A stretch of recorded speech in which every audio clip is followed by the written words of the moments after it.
തിന്നോളൂ. വേഷം കെട്ടിയെടുക്കണം. മാറ്റാൻ പറഞ്ഞു മര്യാദ മാറ്റിക്കോ. ആരും ചെയ്യണ്ട, എല്ലാരും മാറ്റട്ടെ. അവർക്ക് മാത്രം എന്താ പ്രത്യേകത.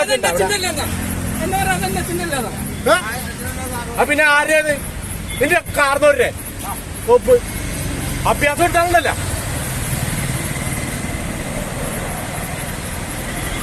മര്യാദ എന്ന് പറ എന്ന് പറഞ്ഞു. നീ താനോട് കയറൂല, വണ്ടിയിൽ ഇവിടുന്ന് പോകൂല. മാറ്റണമെങ്കിൽ എല്ലാം മാറ്റണം, എല്ലാ സാധനവും മാറ്റണം. ഇവിടെ ആരോ ഔദാര്യമൊന്നും ആരും മാറ്റണല്ലോ. എല്ലാരും എല്ലാ സാധനവും മാറ്റിക്കോ. ആരും കച്ചവടം ചെയ്യില്ല. അങ്ങനെ ഒരാൾക്ക് മാത്രമായിട്ട് ഔദാര്യം ചെയ്ത് കൊടുക്കേണ്ട കാര്യമൊന്നുമില്ല. ഇവിടെ ദേശം കെട്ടണം. ഇനി ആരെങ്കിലും കയറ്റി വിട്ടു നിൽക്കണ്. ഏതെങ്കിലും പാവപ്പെട്ട ഒരു അരി എടുക്കണേന് നിനക്കൊക്കെ എന്തിന്റെ കളപ്പാടാ. ദേശം കെട്ടണം. നിങ്ങൾക്ക് ഒരു മര്യാദയില്ലാതെ വേറെ ഒരുപാട് കൂടെ കയ്യേറ്റുണ്ടല്ലോ. നിനക്കൊക്കെ അത് പോയി തടയാൻ പറ്റുമോ? ഇത് മാത്രമല്ല, റോഡിലും ദൂരം കയ്യേറ്റുണ്ടോ? ഇളകി വരും. അതിനൊക്കെ പുട്ടുവരുമല്ലോ. ദേശം കെട്ടണം. എന്നിട്ട് ഈ പാവപ്പെട്ട നിങ്ങളുടെ നെഞ്ചത്തോട്ട് കയറാനായിട്ട് എന്തോ എളുപ്പമല്ലേ? വേറെ ആഴ്ചയിൽ എന്തോരം കണ്ടോ കയ്യേറ്റം. തന്നെ കൊണ്ട് ചെയ്യാൻ പറ്റുമോ? ഈ ലുലുവിന്റെ അപ്പുറം തുടങ്ങി ഇവിടെ വരെ എന്തോരം കയ്യേറ്റോണ്ട് തന്നെ കൊണ്ട് ചെയ്യാൻ പറ്റുമോ? ഉണ്ടാക്കാൻ അറിഞ്ഞേക്കുന്നവര് ഇന്ന് ആരെ നന്നാക്കാൻ അറിഞ്ഞേക്കണം. നിങ്ങൾക്ക് കുറെ നന്നാക്കൂലേ? ഈ പാവപ്പെട്ട നിങ്ങൾ അരി പിടിക്കാനായിട്ട് വൈകുന്നേരമാകുമ്പോ 9 മിനിറ്റ് തന്നെയൊക്കെ കയ്യേറ്റം ദേശം കേട്ടത് കാണിക്കണം. ഇടുക്കണി തീർത്ത് എല്ലാവരും എടുത്തു ഇവിടെ ക്ലീൻ ചെയ്തോ. അതായത് ഒരാളുടെ മാത്രമായിട്ട് ഇവിടെ വച്ചിട്ട് പോകാനായിട്ടുള്ള ഔദാര്യമൊന്നും താൻ ചെയ്തു കൊടുക്കണ്ട. നിലവിലെന്തായിരുന്നു വിഷയം? ഇവിടെ എന്ത് വിഷയം? ഇവിടെ പാവപ്പെട്ട കുറെ നിങ്ങൾ ലോൺ എടുത്തും ആ കുടുംബശ്രീക്കാരെ ലോൺ എത്ര രൂപ കുടിശ്ശിയുണ്ടെന്നറിയോ? എത്ര വണ്ടി അവിടെ കട്ടപ്പുറത്ത് കയറിയിരിക്കണ്. ഈ പാവങ്ങളെ ദുരിതത്തിലാക്കണ, ഈ വക തോന്നിവാസം ചെയ്യണ കുറെ അവന്മാര് കമ്മീഷൻ പറ്റിയും കുറെ അവന്മാരെ ഇറങ്ങിയേക്കാണ് ഇവിടെ തോന്നിവാസം കാണിക്കണത്. NH ആണെന്നും പറഞ്ഞുകൊണ്ട് എന്ത് തോന്നിവാസം ഇവിടെ നാട്ടിൽ നടത്താൻ വിചാരിച്ച? എന്നാ നീ കയ്യേറ്റം ഉണ്ടെങ്കിൽ ഈ ലോകത്തോളം മുഴുവൻ കയ്യേറ്റം ഒഴിവാക്കണം. നിന്നെക്കൊണ്ട് പറ്റുമെന്നുണ്ടെങ്കിൽ നീ ഒന്ന് ചെയ്തു നോക്ക്. ഇതൊക്കെ മുട്ടു വറക്കൂലോ. ഈ പാവപ്പെട്ടങ്ങനെ നെഞ്ചത്തോട്ട് കയറാനല്ലേ നിനക്കൊക്കെ നേരമുള്ളൂ. ഒരാൾക്ക് ഔദാര്യം ഒന്നും ചെയ്തു കൊടുക്കണ്ട. മാറ്റുമ്പോ എല്ലാവരും മാറ്റിക്കോട്ടെ. നിങ്ങളോ എവിടെയാണ് കഴിച്ചു നോക്കി. അവൻ വന്നിട്ട് അറിയുമ്പോൾ നിങ്ങൾക്ക് അറിയാം. നിങ്ങൾ താരം വിട്ട് കഴിച്ചു നോക്കി. വേണ്ടാന്ന് വിചാരിക്കുമ്പോ ഇവിടെയൊക്കെ പ്രവേശം കിട്ടണം. അല്ലാണ്ട് ആയിരിക്കും ഫേവർ ചെയ്യണ്ട. ഒരാക്കിടെ വെക്കാൻ നിൽക്കണ്ട.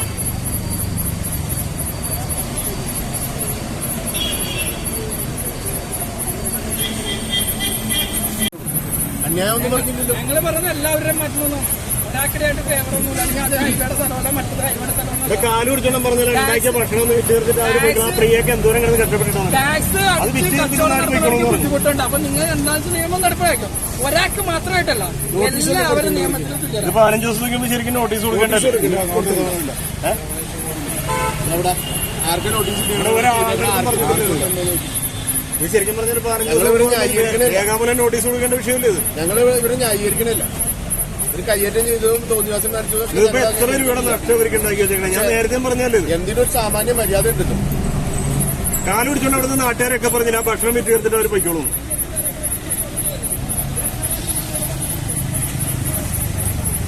മനസ്സാക്ഷി ഉദ്യോഗ ഇതാണ്. അപ്പൊ ഞങ്ങളുടെ വേറ്റപ്പിഴപ്പാണെന്ന് നിങ്ങൾ പറഞ്ഞു അല്ലെ? ഞങ്ങളുടെ ഉപജീവന മാർഗമാണ് ഇതൊന്നും. എല്ലാത്തിനും ഒരു മനസ്സാക്ഷി, ഒരു പരിഗണനയ്ക്കല്ലേ? നിങ്ങൾ ആ രേഖാമൂലം നോട്ടീസ് കൊടുത്തു 15 ദിവസം മുമ്പ് നോട്ടീസ് നിയമമുണ്ട്. എനിക്കറിയാം, ഞങ്ങൾക്ക് എല്ലാവർക്കും അറിയാം. അതല്ലേ നിങ്ങൾ ചെയ്യേണ്ട കാര്യങ്ങൾ. അങ്ങനെയല്ല, നിങ്ങൾ വാർത്തയോടല്ലേ പറയേണ്ടത്. നിങ്ങളത് രേഖാമൂലം ഒരു നോട്ടീസ് കൊടുക്കണ്ടേ കച്ചവടക്കാർക്കേറ്റാ അതല്ലേ ചെയ്യേണ്ടത്. ഇപ്പൊ ഉണ്ടായിരിക്കുന്ന ഈ നഷ്ടങ്ങള് ഇത് ആരും ഉത്തരവാദിത്തം ചെയ്യും? അത് ഇവിടെ എല്ലാം മാറ്റി ഈ പ്രിയണ വെച്ചിട്ടാണ് ഇവിടെ എല്ലാവരും കളിക്കുന്നത്. സാധനം എടുത്ത് നോക്ക്. എല്ലാരും പറിച്ച ആരും പറയണ്ട, ആരും പറയണ്ട. ഞങ്ങള് പറയുന്നത് ആ സാധനം അവിടെ കയറ്റി വെച്ചു. നിങ്ങൾ കയറ്റി വെക്കുന്നേ സാധനം അവിടെ കയറി ഇരിക്കട്ടെ. എന്നിട്ട് കൊണ്ടുപോകാൻ പറ്റുന്നുണ്ടെങ്കിൽ ഇവർ വന്ന് കൊണ്ടോട്ടെ. ഞങ്ങൾ നോക്കട്ടെ. വണ്ടി പാതിരാത്രി സാധനം അങ്ങനെ കയറ്റി വെച്ച സാധനങ്ങൾ എടുത്തിട്ട് ഞങ്ങൾ തള്ളിത്തരാം. കയറ്റി വെക്കും.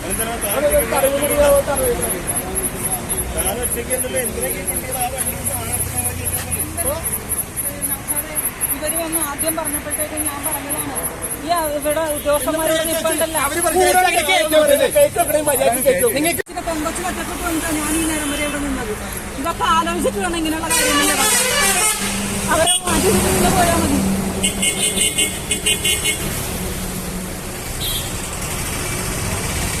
കൗൺസിലറാണല്ലോ എന്ന് വിചാരിച്ചിട്ടാണ് ഞാനിതിലൊന്നും ഞാൻ ഇടപെടാതെ എന്റെ സാധനം അവർ പറഞ്ഞ നമ്മൾ മാനിച്ചേ പറ്റുള്ളൂ. അത് മാറ്റാന്ന് വിചാരിച്ച് ഇവർ ആദ്യം വന്ന് പറഞ്ഞപ്പോൾ തന്നെ ഞാൻ സാധനം നാളെ രാവിലെ മാറ്റിക്കോളാന്ന് പറഞ്ഞു. പക്ഷെ എന്നിട്ട് അവരെന്താ ചെയ്തത്, ഇപ്പുറത്തെ കടക്കാരുമായിട്ട് വന്ന് പറഞ്ഞതിന് ശേഷം എവിടുന്നോ ഏതോ ദൂരം നിന്ന് വന്ന ഒരാൾ കച്ചവടം ചെയ്യുന്നുണ്ട്, അതിന്റെ ഇപ്പുറത്തൊരു വണ്ടി കിടപ്പുണ്ട്. അതും 5 സ്റ്റാർ ഹോട്ടൽ നടത്തുന്ന സംവിധാനത്തോടു കൂടിയാണ് 2 തട്ടകട അവിടെ നടത്തിക്കൊണ്ടുവന്നത്. അവര് പറഞ്ഞതനുസരിച്ച് ഇവരെന്നോട് വന്ന് പറഞ്ഞതാണ്, കൗൺസിലർ ആയതുകൊണ്ടിട്ടായിരിക്കാം ചിലപ്പോൾ നിങ്ങളുടെ തട്ടുകട മാറ്റിയെങ്കിൽ നിങ്ങൾ ഇവിടുന്ന് സാധനം മാറ്റിയെങ്കിൽ അവർ മാറ്റിയുള്ളെന്ന് പറഞ്ഞു. ഞാൻ അപ്പം തന്നെ അതിന് നടപടിയെടുത്തു. ശരി ചെയ്യാം, ഞാൻ അപ്പം തന്നെ വണ്ടി, കാരണം എന്താ വെച്ചിട്ടുണ്ടെങ്കിൽ ഞാൻ ഈ കളമശ്ശേരി നഗരസഭയുടെ കൗൺസിലറാണ്. ഞാൻ കൗൺസിലർ ആകുന്നതിന് മുമ്പാണ് എനിക്ക് ഈ വണ്ടി അനുവദിച്ച് കിട്ടിയത്. അതെനിക്ക് ലോണുമുണ്ട്. 3.5 ലക്ഷം എന്നുള്ളത് കോവിഡ് കാലത്ത് കയറ്റിയിടേണ്ടി വന്നത് കൊണ്ടിട്ട് ഇപ്പം അത് 4 ലക്ഷം 5 ലക്ഷം അടുത്ത് ലോൺ കിടക്കുന്നതാണ്. ഞാൻ അതുകൊണ്ടിട്ടാണ് ഈ പാതിരാത്രി നേരം വെളുത്ത് 5 മണിക്കാണ് ഞാൻ ഇവിടുന്ന് കട പൂട്ടിപ്പോകുന്നത്. കാരണം എന്താണെന്നറിയാം, ഈ 2 കടകൾ ഇത്രയും ഫെസിലിറ്റി സംവിധാനത്തോടു കൂടി നടത്തുന്ന പോലിട്ട് എന്റെ കടയിൽ കച്ചവടം തുടങ്ങുന്നത് അവരുടെ കടയിലെ കച്ചവടം കഴിഞ്ഞതിന് ശേഷം. എന്നിട്ട് പോലും ഞാനൊരു പരാതിക്ക് നിന്നിട്ടില്ല. ഞാൻ എന്റെ കച്ചവടം കഴിഞ്ഞ് 5 മണിക്കെങ്കിൽ 5 മണിക്കാണ് ഞാൻ വീട്ടിൽ പോണത്. ഇത്രയും ബുദ്ധിമുട്ടുള്ള എന്നോട് വന്നിച്ച് ഇവർ പറഞ്ഞതാണ്, നിങ്ങളുടെ വണ്ടി മാറ്റിയെങ്കിൽ അവർ മാറ്റി. ശരി, അതൊരു ഉദ്യോഗസ്ഥന്മാർ വന്ന് പറഞ്ഞതാണ്. അവർ ചെയ്യേണ്ട നടപടി അതാണെങ്കിൽ അതായിക്കോട്ടെ, ഞാനൊന്നിനും തടസ്സം നിന്നില്ല. അപ്പോൾ വരെ ഞാനിവരോട് ഞാനൊരു കൗൺസിലറാണെന്ന് ഞാൻ പറഞ്ഞിട്ടുമില്ല. എനിക്കിത് കുടുംബശ്രീ വഴി കിട്ടിയതാണെന്ന് ഞാൻ പറഞ്ഞിട്ടില്ലായിരുന്നു. അപ്പോൾ ഞാൻ ഇവരോട് പറഞ്ഞു, ഇങ്ങനെ ഒരു സംവിധാനം ഉള്ളതാണ്, അന്യനാട്ടിൽ നിന്ന് വന്നേക്കുന്ന ഒരാൾക്ക് വേണ്ടി നിങ്ങൾക്ക് ശരി ഞാനത് മാറ്റിട്ടെന്നുള്ളതെന്ന് പറഞ്ഞു. ഞാൻ അപ്പം തന്നെ എൻ്റെ വണ്ടി മാറ്റാനായിട്ട് എല്ലാ സൗകര്യവും ഞാൻ ചെയ്ത് ആദ്യത്തെ ഒരു ട്രിപ്പ് സാധനം ഞാൻ കൊണ്ടുപോയി. അതിനുശേഷം നടപടി എടുക്കാണ്ടാണ് NH നാശകയുടെ ആൾക്കാർ ഇവിടെ നിന്ന് പോകാൻ പോണത്. അത് പറ്റില്ലെന്നേ ഞാൻ പറഞ്ഞുള്ളൂ. അവരുടെ വണ്ടി ഈ പത്തടിപ്പാലത്ത് കിടക്കണ ഈ തട്ടുകടകളെല്ലാം മാറ്റിയിട്ട് അവരുടെയൊക്കെ എൻ്റെ സാധനം എൻ്റെ തട്ടുകടയുടെ സാധനങ്ങൾ ഒരു ട്രിപ്പ് പോയെന്ന് കണ്ടപ്പോൾ അവരെല്ലാവരും എന്താ ചെയ്തത്, അവരുടെ സാധനങ്ങൾ അരികെ കയറ്റി വെച്ചു. അത് നടക്കൂല.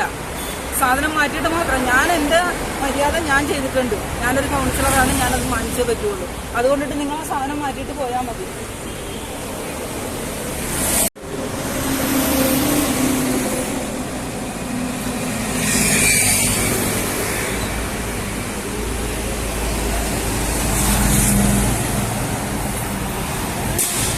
ഇത്രയും സമയം നിങ്ങൾ ഞാനിവിടുന്ന് ബുദ്ധിമുട്ടണ്ട. നിങ്ങൾ പറഞ്ഞതനുസരിച്ച് ഞാൻ ഒരു കാര്യത്തിന് ഇടപെടാനോ ഒന്നിനോ തർക്കത്തിനോ ഒന്നും നിന്നില്ല ഈ സമയം വരെ. ഞാനൊരു കൗൺസിലറായി പോയതിന്റെ പേരിൽ ഈ NH ആരും എന്നെ വളരെ ബുദ്ധിമുട്ടിക്കുക ചെയ്തേക്കണം. നിങ്ങൾ പറഞ്ഞ് അവരെ കൊണ്ട് മാറ്റിക്കുക സാധനങ്ങൾ, എന്നിട്ട് നിങ്ങൾക്കും പോകാം എനിക്കും പോകാം.